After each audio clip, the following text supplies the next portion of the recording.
మిత్రులారా, వార్తలు వాస్తవాలు close encounter with ASR program ని ముఖ్యంగా TS24 న్యూస్ ఛానల్ ని, అలాగే TS24 న్యూస్ తెలుగు ఛానల్ ని, ఐ స్టాండ్ విత్ తెలంగాణ పేజీని, TS24 న్యూస్ ఛానల్ పేజీని, ఇట్లా కొన్ని ఫేస్బుక్ లో కానీ, పేజీలో కానీ, యూట్యూబ్ లో కానీ మా వీడియోల్ని చూస్తూ ఆదరిస్తూ 10 మందికి షేర్ చేస్తున్న ప్రేక్షక దేవుళ్ళందరికీ పేరు పేరున పాదాభివందనాలు.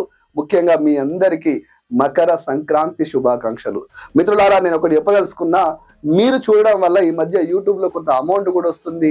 ఆ అమౌంట్ ను మా ఛానల్ జీతాల కోసమో లేదంటే ఛానల్ డెవలప్మెంట్ కోసమో మా వ్యక్తిగతం కోసమో వాడట్లేదు, కేవలం ప్రజా సంక్షేమం కోసమే వాడుతున్నాం. రైట్, ఇకపోతే వార్తలు వాస్తవాలు close encounter with ASR program లో ఈ రోజు వార్త ఏందో చెప్పే ప్రయత్నం చేస్తా, వాస్తవాలు ఏందో మనం అర్థం చేసుకోవాలి. మిత్రులారా, ఏ వార్త వెనకాల ఏ వాస్తవం దాగుందో తెలవాలి కదా. సంక్రాంతికి పల్లెటూరు, పండుగ వేళ ఊరెళ్ళిన పట్నం వాసులు అని చెప్పేసి ఓ ఫోటో వేసింది. మిత్రులారా, ఈ ఫోటోని జూమ్ చూస్తే మీకు అర్థమవుతుంది.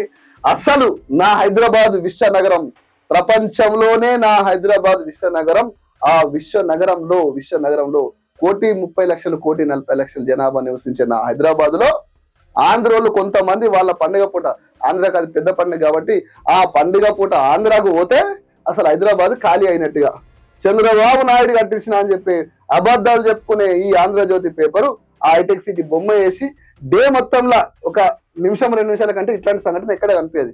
ఆ ఒక్క ఫోటోని తీసుకొచ్చి అంతా ఆంధ్రాకి వెళ్ళిపోయారు, హైదరాబాద్ అభివృద్ధి అంతా ఆంధ్రప్రదేశ్ అని చెప్పడానికి, రేపు ఆంధ్రలో పోతే తెలంగాణకు బతుకులేదని చెప్పడానికి తప్పుడు సమాచారం మన మైండ్ లో మనం తెలియకుండానే ఎక్కిచ్చే ప్రయత్నమే ఆంధ్రజ్యోతి ప్రయత్నం. మిత్రులారా, ఆంధ్రజ్యోతి ప్రయత్నం.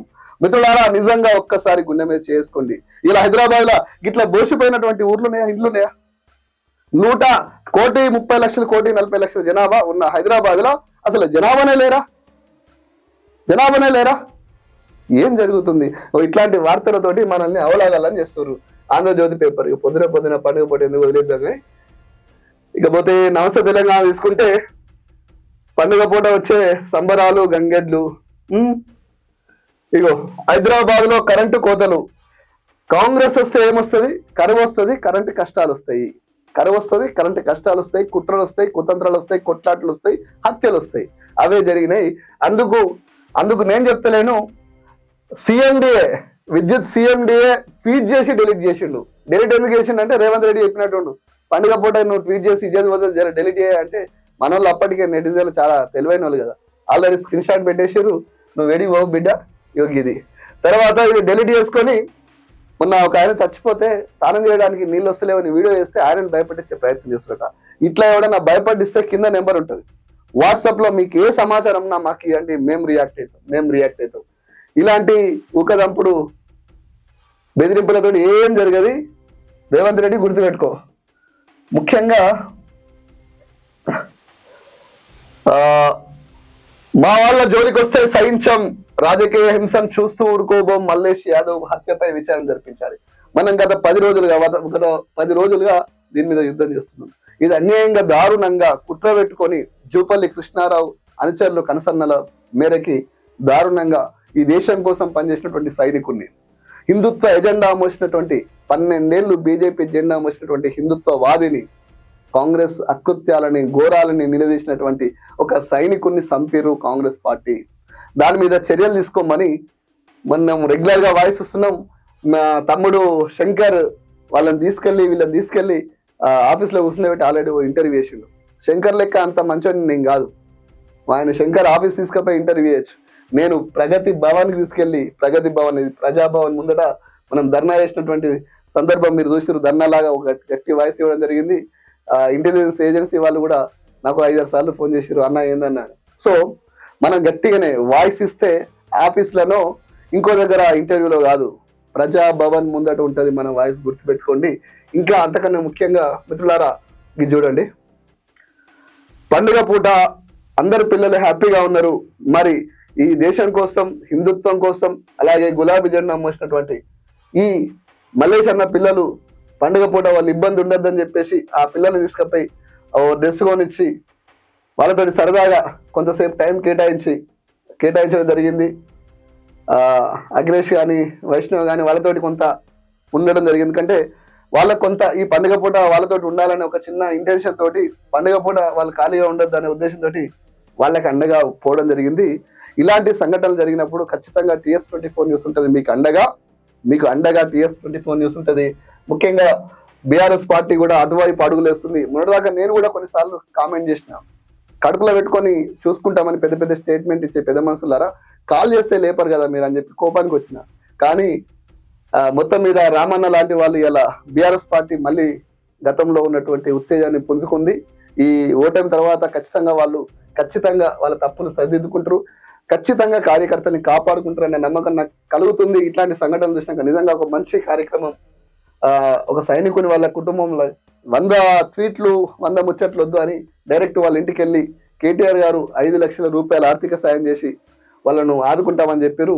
మళ్ళీ చెప్తున్న TS24 న్యూస్ పక్షాన ఆ తల్లికి ఒక ప్రభుత్వ ఉద్యోగం ఇవ్వాలి. ఇది ప్రభుత్వ హత్య కాబట్టి, ప్రభుత్వమే జూపల్లి కృష్ణారావు ఎన్నుకుని చేయించింది కాబట్టి ఇది ప్రభుత్వ హత్య కాబట్టి ఆ తల్లికి ప్రభుత్వ ఉద్యోగం ఇవ్వాలి. ఆ పిల్లలకి 50 లక్షల రూపాయలు డిపాజిట్ చేయాలి. ఎందుకంటే ఇది ప్రభుత్వ హత్య.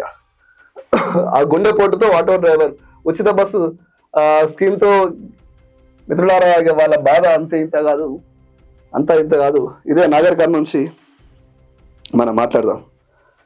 వాస్తవంగా ఒకరిద్దరు కాదు మిత్రులారా. నిన్న కూడా నాకు ఒక మిత్రుడు ఫోన్ చేసిండు, అన్న నేను ఉండన్నా పోవన్నా ఏం చేయాలి మా బతుకులేటు పోవాలని ఊకే మెసేజ్ చేస్తుండు. ఆగన్నా జర మనం కొట్లాడేటోళ్ళం కానీ ఇట్లాంటి సంఘటనలు జరుగుతుంటే మీరు బాధపడద్దు అని చెప్పేసి నేను నిన్న ధైర్యం చెప్పే ప్రయత్నం చేసిన. ఒక్కసారి అన్నకే ఫోన్ చేద్దాం. శివన్న నమస్తే, నేను శ్రీనివాస్ రెడ్డి అన్న. నేను లైవ్ లో ఉన్నా, మీరు బిజీగా ఉన్నారా అన్న? గుండెపోటుతో ఆటో డ్రైవర్ మృతి, ఉచిత బస్ స్కీమ్ తో గిరాకీ లేక దిగులు, ప్రభుత్వమే బాధ్యత వహించాలి ఆటో డ్రైవర్ యూనియన్ డిమాండ్. ఇది మీ దృష్టికి వచ్చిందా అన్న? వచ్చిందన్న, అందుకే పొద్దుటి నుంచి ఫోన్ చేస్తున్నా. అన్న ఏంది పరిస్థితి? మీ పరిస్థితి ఎట్లా ఉంది? మీ పరిస్థితి ఈ రాష్ట్ర ప్రభుత్వానికి ఎట్లా చెప్పదలుచుకున్నావు? నీకున్న సమస్య ఏంది?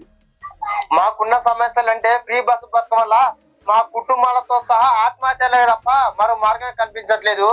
ఆటోమేటిక్ ఇంతవరకే ఈ ప్రభుత్వం దృష్టికి తీసుకెళ్ళాలని కలెక్టర్ ఆఫీసర్ ముందు ధర్నాలు చేస్తా ఉన్నాం. రోడ్ల దిగేసి కొట్లాడుతున్నవాడికి ఎలాంటి స్పందన లేదు. ఆటో డ్రైవర్లను అవమానపరుస్తున్నాడు మంత్రి, రవాణా శాఖ మంత్రి పొన్నం ప్రభాకర్ గారు. ఇప్పటికీ ఒక ఆటో డ్రైవర్ ఉరేసుకొని ఆత్మహత్య చేసుకున్నాడు. తెలంగాణ ఉద్యమంలో అమరవీరులు ఎంతో మంది ప్రాణాలు బలి తీసుకున్నది కాంగ్రెస్ ప్రభుత్వం తెలంగాణ ఇవ్వడానికి. ఇప్పుడు కాంగ్రెస్ ప్రభుత్వం అధికారంలోకి వచ్చి కూడా మా ఆటో డ్రైవర్లు ఇప్పుడు మళ్ళీ మరో రకంగా బలి తీసుకుంటా ఉంది. ఇప్పుడు పొన్నం ప్రభాకర్ లాంటి వాళ్ళు ఈ మధ్య లేని మనుషులు అంతా ఏం చేస్తారు అంటే, ఎవరో మిమ్మల్ని ఎన్నుకుండి నడిపిస్తున్నారు, వాళ్ళ మీద కేసులు కడతామంటారు. దీన్ని ఎట్లా అర్థం చేసుకోవాలి? మా మీద కేసులు కాకపోతే మా కుటుంబాలతో సహా జైలుకు పంపిస్తాననే భూవతో బతుకుతాం తప్ప మాకు పెళ్ల పిల్లలు బతికించుకోలేక ఆత్మహత్యలకు రెడీగా ఉన్నాము. ఈ కలెక్టర్ ఆఫీసర్ ముందు, ఈ బస్సు డిపోల ముందు ఆత్మహత్యలు తప్ప ఇంకేం లేదు. పొన్నం ప్రభాకర్ గారు అంటున్నారు ఈ బీఆర్ఎస్ పార్టీ వాళ్ళు వెనుక ఉండి నడిపిస్తున్నారని. ఒక్కసారి ఆటో డ్రైవర్ కుటుంబాలకి వెళ్ళి పల్లెటూర్లలో వచ్చి రోడ్ల మీదకి వచ్చి చర్చ చేస్తే తెలుస్తుంది ఆయనకు. ఇంకా మా ఇళ్ళ పరిస్థితి బాగుండి చేస్తున్నామా లేక టీఆర్ఎస్ పార్టీ వాళ్ళు రెచ్చగొడితే రెచ్చిపోతున్నామా అనేది మమ్మల్ని ఒక అవమానపరచాలి తప్ప మరో మార్గమే లేదు. మంత్రిగా ఇవ్వండి అసలు ఏ స్పందన లేకుండా, ఎలాంటి ఆలోచన లేకుండా మమ్మల్ని అవమానపరుస్తున్నాడు. మా కుటుంబాల పిల్లలతో సహా ఆత్మహత్య చేసుకోవడం తప్ప ఏం లేదు. ఏదో మాకు ఉపాధి లేక బతకడానికి బతుకు తెరువు లేక లక్షలు అప్పులు చేసి పిల్లల పైన ఉన్న పుస్తకాలు అమ్మి బండ్లు తెచ్చుకొని ఈ రోజు బండ్లు కిస్సులు కట్టుకోలేకపోతే కట్టకుంట బండ్లు గుంజుకుపోతున్న పరిస్థితి ఈ కాంగ్రెస్ ప్రభుత్వంలో. బండ్లు ఇడిచిపెట్టుకోవాలన్నా రోడ్ల ట్యాక్సీ కట్టుకోలేక పిల్లలను బతికించుకోలేక కూలి పనికి వస్తున్నాం మేము ఈ రోజుల్లో. కూలి పని పోయినప్పుడు కూలి పని తోడుక పిల్లలను బతికించుకోలేకపోతున్నాం, ఇళ్ళ కిరాయి కట్టుకోలేకపోతా ఉన్నాం. ఇప్పుడు ఆత్మహత్య తప్ప మాకు ఎలాంటి స్పందనే లేదు. ఇప్పుడు ప్రజాపాలన అని చెప్పి రేషన్ కార్డులు అని చెప్పేసి ఆన్లైన్ లో దరఖాస్తులు చేసుకునే వాళ్ళకే దిక్కు లేదు. ప్రజాపాలన అని చెప్పి తీసుకొని మా బయోడాటా తీసుకుపోయి రోడ్ల మీద వాడు దిగితే వాళ్ళు బ్రోకర్లతో నుంచి దొంగ పనులు ఎన్నో ఫోన్ల కూడా ఎదుర్కోలేక పరిస్థితులు ఉంది మా పరిస్థితులు. ఇది మిత్రులారా, ఈ అన్న బాధ, ఈ అన్న ఆవేదన ఒక్కసారి మీకు అర్థమవుతుందా? ఈ ప్రభుత్వంలో పొద్దున రేవంత్ రెడ్డి గారు మీ టిఫిన్ లో కీమా తీసుకుంటే మీరు కీమా తిని మీ మెదడు ముద్దువారిపోయినట్టుంది రేవంత్ రెడ్డి గారు. ఈ బిడ్డలు మీరు తింటున్న కీమా ఈ బిడ్డల చెమట చుక్కలు రక్త మాంసాలని యాడ్ చేసుకోర్రి. మీరు అధికారంలోకి రావాలని చెప్పి ఈ ఆటో డ్రైవర్లు ఎక్కువ కొట్లాడిరు. ఇలా ఈ ఆటో డ్రైవర్ల జీవితాల్ని నాశనం చేసింది ఈ కాంగ్రెస్ ప్రభుత్వం. 42,000 ఆటో డ్రైవర్లు ఇలా రోడ్డు మీద పడ్డారు. చాలా మంది దురదృష్టం ఏంటంటే ఫిజికల్ హ్యాండిక్యాప్డ్ వాళ్ళు కూడా పేమెంట్ చేస్తున్నారు. ప్రభుత్వ ఉద్యోగులు ఆర్టీసీ బస్సులు ఎక్కిపోతారు. వాస్తవంగా చదువుకోవాల్సినటువంటి పిల్లలు ఎట్లా పోవాలో తెలుస్తలేదు. రాత్రిపూట ఇంటికి పోయేటోళ్ళు బస్సు లేక విలవిలలాడుతుర్రు. కొంతమంది మగోళ్ళు అయితే బస్సులు ఆపకపోతే ముందర పడి ధర్నాలు చెప్తున్నారు, బస్సు కింద పడుతున్నారు రాపురాయా అని చెప్పి. ఇలాంటి అంటే షాట్ల తవుడు పోసి కుక్కల్ని కొట్లాడమన్నట్టుగా తెలంగాణ ప్రజల్ని ఆగమాగం చేస్తున్నారు. రోజు కొట్లాట. మా మహిళలు ప్రశ్నిస్తారేమో అనుకుంటే వాళ్ళని కొట్టుకునే విధంగా ఈ రేవంత్ రెడ్డి ఉన్మాదం, కనీసం అవగాహన లేకుండా ఏం చేస్తే ఏమొస్తుందో తెలియని దుర్మార్గులు అధికారంలోకి వస్తే ఏం జరుగుతుందో అదే జరుగుతుంది. అన్న శివన్న, నువ్వు ఇట్లా ఆయం కాకు. ఎవరో ఏదో అవుతారంటే ఆత్మహత్య అనేది శరణం కాదు. మనం కొట్లాడినట్టు గడ్డ మీద పుట్టినాం, ఉద్యమ స్ఫూర్తినోళ్ళం. ఖచ్చితంగా ఈ సమస్య సాల్వ్ కాకపోతే మీ ధర్నాలు ఊర్లలో కాదు, కలెక్టర్ ఆఫీస్ లో కాదు. మీకు కలెక్టర్ హామీ లేలే, దొంగ హామీలు ఇచ్చినటువంటి 420 దొంగ ఈ రాష్ట్ర ముఖ్యమంత్రి ప్రజాభవన్ ముందట్నో రేవంత్ రెడ్డి ముందట్నో ధర్నా చేయాలి తప్ప కలెక్టర్ ఆఫీస్ లో ముందర చేస్తే ఏమొస్తుంది? కలెక్టర్ల చేతిలో ఏమున్నది ఇప్పుడు వీళ్ళ దగ్గర? అంతా రేవంత్ రెడ్డి దగ్గర లేదు, ఉత్తమ్ కుమార్ రెడ్డి దగ్గర లేదు, బట్టాన దగ్గర లేదు, అంతా కేంద్రముల దగ్గర ఉన్నది. వాళ్ళకు సెగదగలాలంటే రేవంత్ రెడ్డి ఇంటిని కూడా చేద్దాం. ఖచ్చితంగా నేను కూడా వస్తా సతీష్ అన్న. ఇంకా కొన్ని న్యూస్లు ఉన్నాయి, మళ్ళీ చేస్తా సతీష్ అన్న. మీరు అదే పడకండి, మేమున్నాం. ఇంకొకటి చెప్పన్నా. ఈ రోజు నేను మీకు ఒకటి ఫోటో కూడా మీకు వాట్సాప్ చూసిన మా పరిస్థితులు ఈ విధంగా ఉన్నాయి. ఇప్పుడు ఒక ప్రజాపాలన అనే దరఖాస్తులు మాత్రం ఓన్లీ ఎంపీ ఎలక్షన్ల వ్యతిరేకత రావద్దనే ఉద్దేశపూర్వకంగా ప్రజాపాలన అనే దరఖాస్తులు పెట్టినే తప్ప ఈ రేషన్ కార్డులు ఇవ్వడానికో మమ్మల్ని ఆదుకోవడానికి అయితే కాదు. ఇప్పుడు మా ఈ ఎంపీ ఎలక్షన్ల లోపు మా ఆటో డ్రైవర్ల పైన స్పందించకుంటే, మా సమస్యలు పరిష్కరించకుంటే ఏ ఒక్క ప్రచారం మండి ఊర్లలో తిరగనీయం, ఏ ఒక్కడు ఇంట్లో ఊర్లలో ప్రచారాలకు ఏ ఒక్కడు నా కొడుకులను తిరగనీయము. ఈ ఆటో డ్రైవర్ల శివన్న మీ డిమాండ్ వల్ల ఖచ్చితంగా వాళ్ళ గుండెల్లో వణుకు పుట్టాలి. ఖచ్చితంగా అది డిమాండే కాదు, కార్యాచరణ కూడా మీరు ప్రకటించండి. మీ వెంట మేముంటాం. ఒక్క నిమిషం అన్న, చూసారు కదా ఒక్కొక్క ఆటో డ్రైవర్ ని కదిలిస్తుంటే పుల్లై గర్జిస్తున్నారు. ఇకపోతే ఈ కాంగ్రెస్ దమన నీతి ఎట్లుంటుందో చూపించే ప్రయత్నం చేస్తా. ఇది చూడండి మిత్రులారా, రాహుల్ బస్ తెలంగాణదే. రాహుల్ ఇలా యాత్ర చేస్తుంది కదా స్టైల్ గా. ఆ రాహుల్ బస్సు తెలంగాణదే. జోడో యాత్ర వచ్చినటువంటి బస్సు తెలంగాణ ప్రజలదే. AICC పేరుతోటి TS09 GF 8055. దీని మీనింగ్ ఏదో తెలుసా మిత్రులారా? TS అంటే తెలంగాణ స్టేట్, 09 అంటే రేవంత్ రెడ్డికి నచ్చిన నెంబర్, GF అంటే గిఫ్ట్, 8055 అంటే బాస్. తెలంగాణ చెమట చుక్కల నుంచి రేవంత్ రెడ్డికి ఇష్టమైనటువంటి బాస్కి, రాహుల్ గాంధీకి గిఫ్ట్ ఇచ్చిండు. ఏమిచ్చిండు? బస్ ఇచ్చిండు. మీరు ఈ ఒక్క బస్సే చూపిస్తున్నారు నమస్తే తెలంగాణ పేపర్ వాళ్ళు. వాస్తవంగా రేపు జోడో యాత్ర మొత్తం కూడా అయ్యే ఖర్చు మొత్తం కూడా తెలంగాణ ప్రజల చెమట చుక్కలదే. అలాగే దీని తర్వాత జరగబోయే ఎంపీ ఎలక్షన్లకు దాదాపు 2,000 కోట్ల రూపాయలు ఉంటుంది.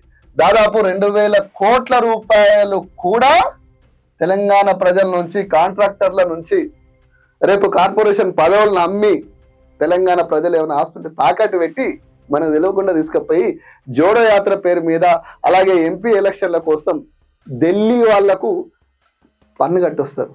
ఎందుకంటే సామంతులు ఉండే కదా, ఈ సామంతులే రేవంత్ రెడ్డి లాంటి వాళ్ళు పోయి ఢిల్లీకి పోయి కప్పం కట్టొస్తారు. కప్పం కట్టడానికి ఇవి మనకు ఇంకా గట్టిగా చెప్పదాం. పండుగ పూట ఎందుకు ఇలా ముట్టుకుంటా అంటే మొత్తం కడుపు మసులుతుంది. కానీ ఈ దుర్మార్గుల గురించి ఎంత తిట్టినా తక్కువనే వీళ్ళది. కాంగ్రెస్ ప్రభుత్వాన్ని కూల్చేందుకు కేసీఆర్ కుట్ర. వీళ్ళిద్దరు భారతీయ జనతా కాంగ్రెస్ పార్టీ, ఇది భారతీయ జనతా పార్టీ, ఇది కాంగ్రెస్ పార్టీ, వీళ్ళిద్దరు ఒకటే నియోజకవర్గము. వీళ్ళిద్దరు కలిసి ఏం చేశారంటే ఓ 30 నియోజకవర్గాలలో బీజేపీలు కాంగ్రెస్ కు ఓట్లేయమని చెప్పేసి వీళ్ళిద్దరు కలిసి ప్లాన్ చేశారు. అందుకనే తెలంగాణలో భారతీయ జనతా కాంగ్రెస్ పార్టీ ఇది. ఇక పొన్నం ప్రభాకర్ గురించి మాట్లాడాలంటే నిన్న కూడా ఒక దొంగను తయారు చేసుకున్నాడు, జాయిన్ చేసుకున్నాడు. ఆ దొంగ గురించి ఇంకా గట్టిగానే చెప్తా. ఇంకా చాలా ఉన్నది. పొన్నం ప్రభాకర్కు ఇప్పుడు పైసలు కావాలి. వాడు రేపులు చేస్తేంది, పైసలు ఎత్తుకత్తేంది, ఇంకేదైనా ఎత్తేంది. పదవి వచ్చింది కదా, ఈయన కూడా ఎవరికి కప్పం కట్టాను మరి. ఇంకా చాలా ఉన్నాయి మిత్రులారా.